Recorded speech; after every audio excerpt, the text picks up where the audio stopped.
Very good morning, class 8. So yesterday we have sent the revision tests. As you all know that your PT exams are coming from 3rd of December. The exams are going to start, and all teachers are making it sure that you revise your syllabus properly. For that we are sending you the revision test so that you can revise and just evaluate yourself that where you stand. So yesterday I have given you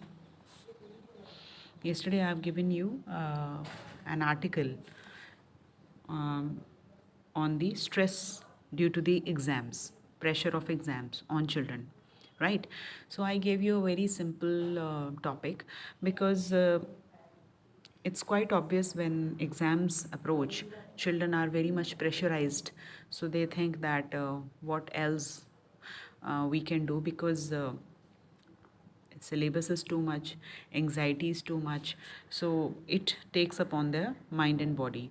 So in that case, what steps we should take that students should not take the tension or the stress, and they can give their exams without stress.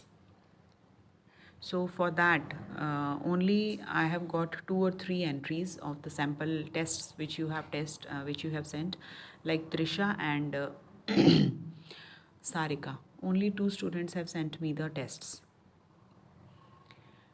solved tests. Nobody else has sent any test from the 8th class. Why, students? You are not at all bothered. We people are worried about you. Teachers are sending tests for you so that you people can revise it properly, you can understand that properly. But only 2 or 3 students are sending the tests. Why is it so? Teachers को आपसे ज़्यादा चिंता है और teachers आपके लिए test बना रही हैं, आप लोगों को प्रैक्टिस करवा रही हैं, बट फिर भी आप लोग टेस्ट नहीं भेज रहे हैं। तो इसमें किसका दोष है बच्चे? कल को अगर आप ठीक से पेपर नहीं परफॉर्म करते हैं उसमें, तो फिर आप बोलेंगे कि टीचर ने आपको ठीक से पढ़ाया नहीं। And we are doing our duty properly, you know that. Teachers are sending the videos properly. I am explaining each and every word to you of all the lessons. But still, I am not getting that much response which I used to get.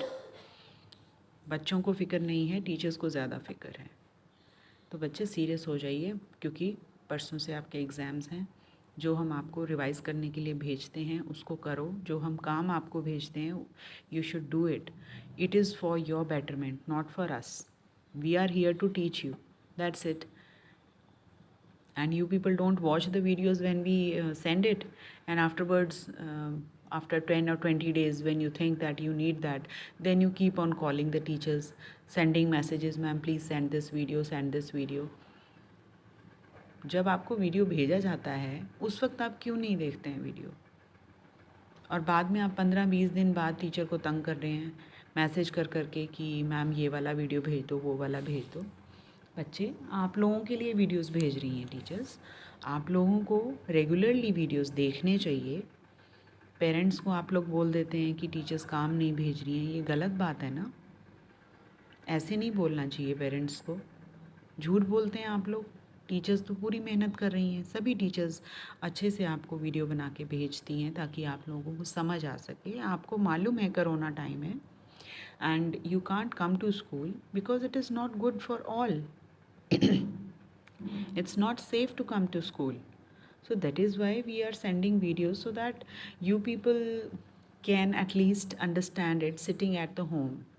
We people are doing all this hard work only for you people, कि हमारे बच्चे पढ़ सकें, उनकी पढ़ाई में कोई problem नहीं आए.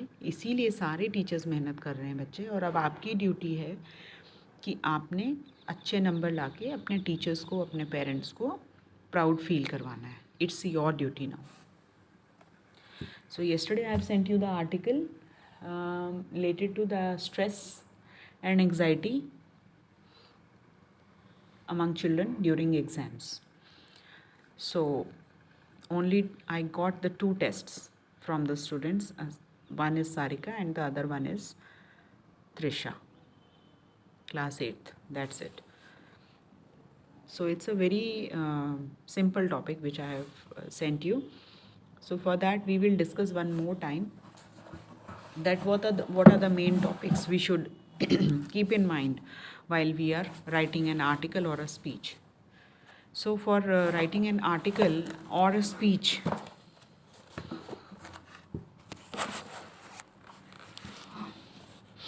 आर्टिकल और स्पीच, आपकी ये जो दोनों चीज़ें होती हैं, these are almost similar. Article और स्पीच दोनों में सिमिलैरिटीज़ काफ़ी हैं, बहुत कम डिफरेंस होता है।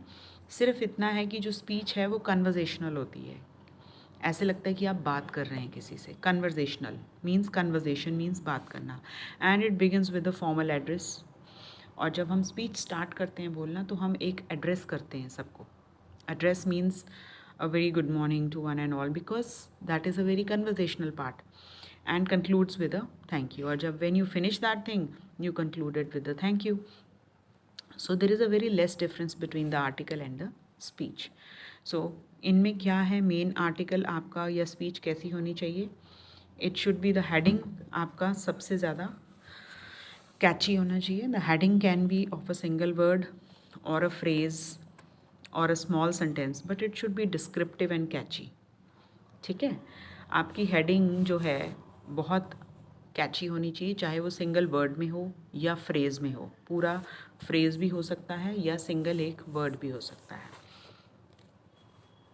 और अ स्मॉल सेंटेंस, लाइक हमने जैसे कल टॉपिक दिया था stress among students during exam time, तो आप इसके लिए स्टार्टिंग कैसे कर सकते थे? कोई भी एक अच्छी सी लाइन आप लिख सकते थे। स्ट्रेस से रिलेटेड आप कोई छोटी सी एक लाइन लिख दीजिए कि स्ट्रेस से क्या क्या होता है, छोटा सा एक 1 sentence, and then afterwards you can start that line. तो इससे क्या होता है ना, आपका जो इंट्रोडक्शन है ना, वो बहुत कैची बन जाता है। तो हमेशा जब स्पीच या आर्टिकल लिखना स्टार्ट करो, तो ऊपर या तो एक कोई अच्छा सा फ्रेज़ लिख दो जिसके बारे में रिलेटेड टू द टॉपिक, और अ सेंटेंस। ठीक है,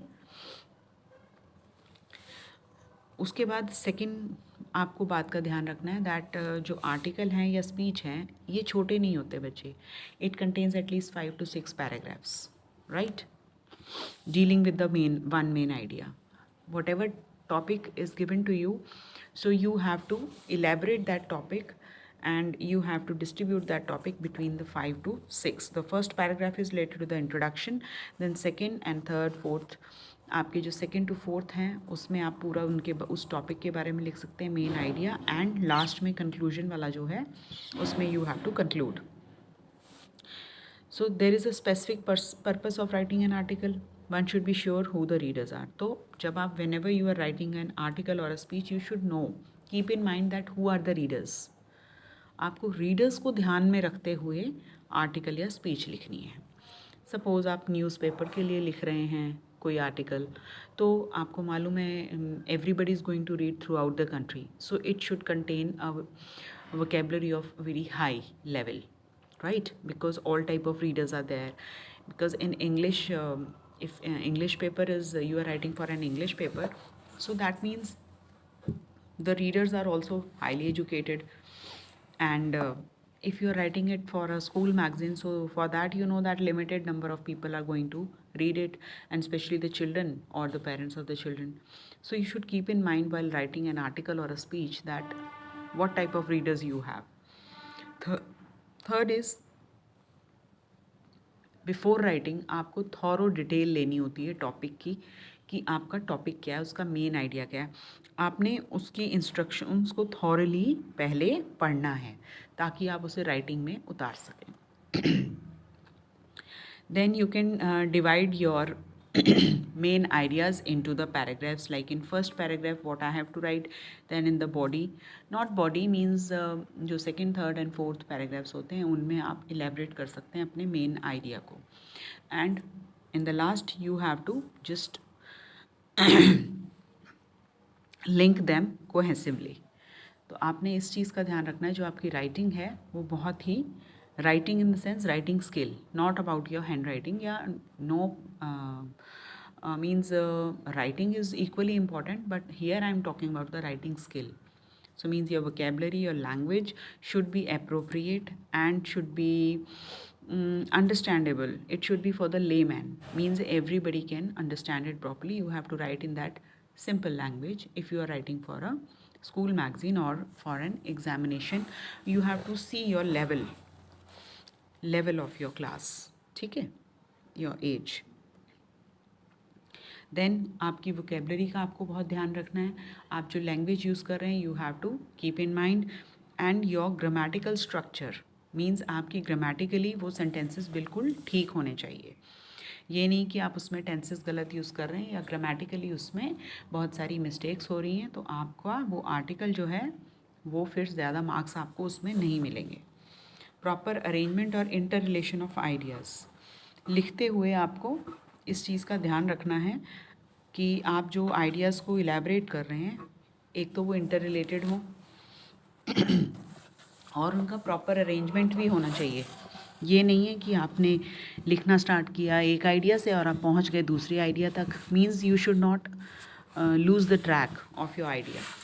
are you getting me? Means मैंने आपको टॉपिक दिया था, आपने स्ट्रेस के बारे में लिखना है, बच्चों को जो स्ट्रेस है एग्ज़ाम्स में। आपने स्टार्ट किया स्ट्रेस से और आप नीचे लिखते लिखते आ गए पता नहीं कहाँ, आपने अपना वो मेन थीम छोड़ के and you have started writing about something else. So that I mean to say that you should stick to the main idea, what you are writing about, and your language, your vocabulary should be update, it should be grammatically correct. Is it clear to all? Now we have discussed this also. So here we can see that yesterday I gave you this topic, right? Children feel stressed during exams, so write an article in about 200 words giving your views of what students can do in that situation.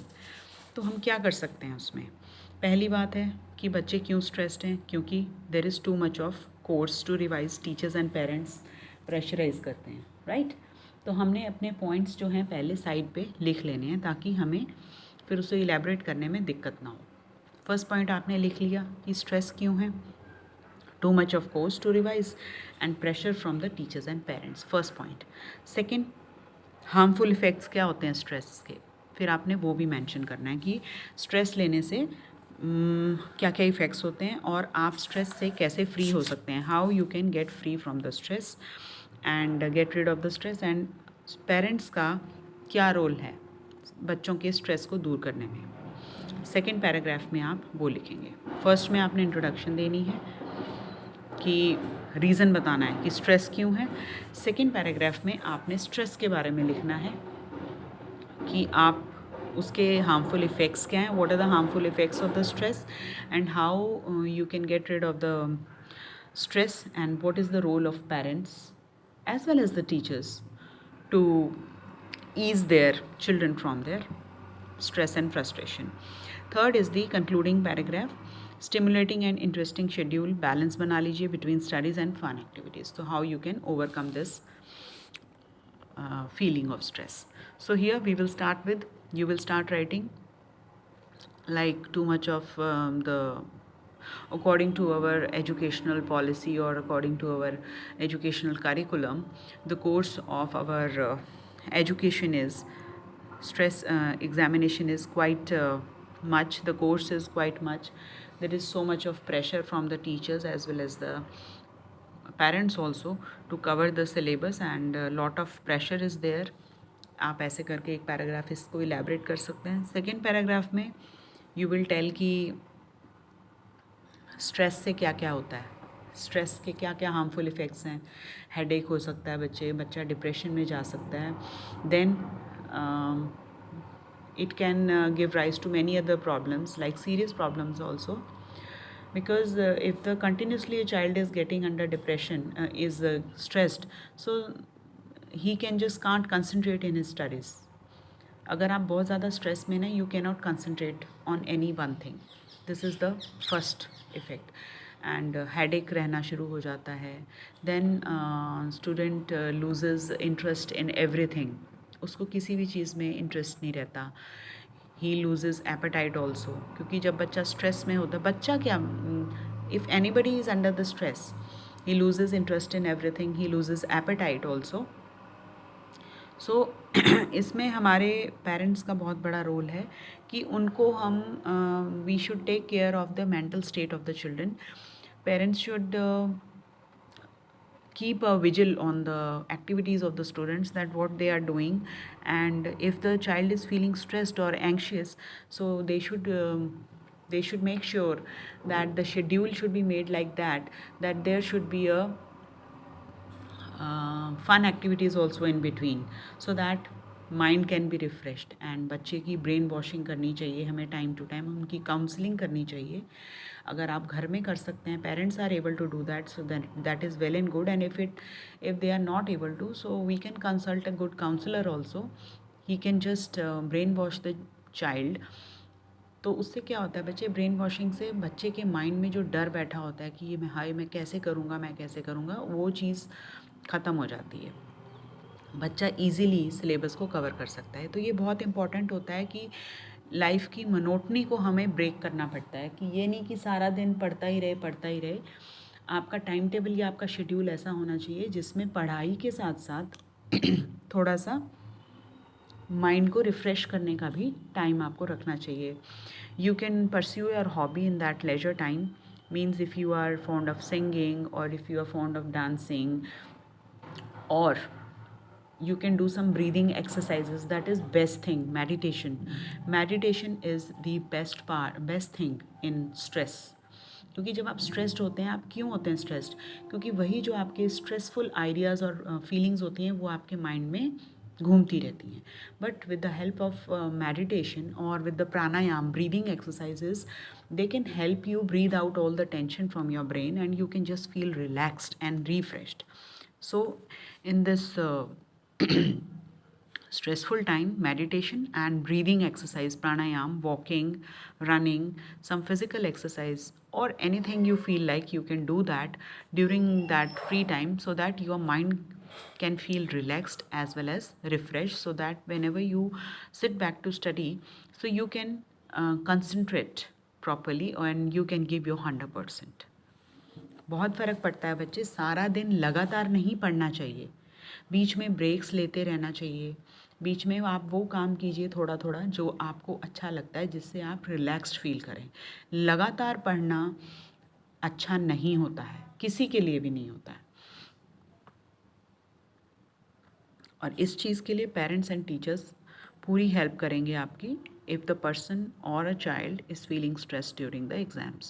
So I have given you lot many points, so you can improve if you get this question in your exams, as it is a very common question. So that is why I have given you yesterday for the test. I hope all of you might have understood that what type and how you have to organize your article.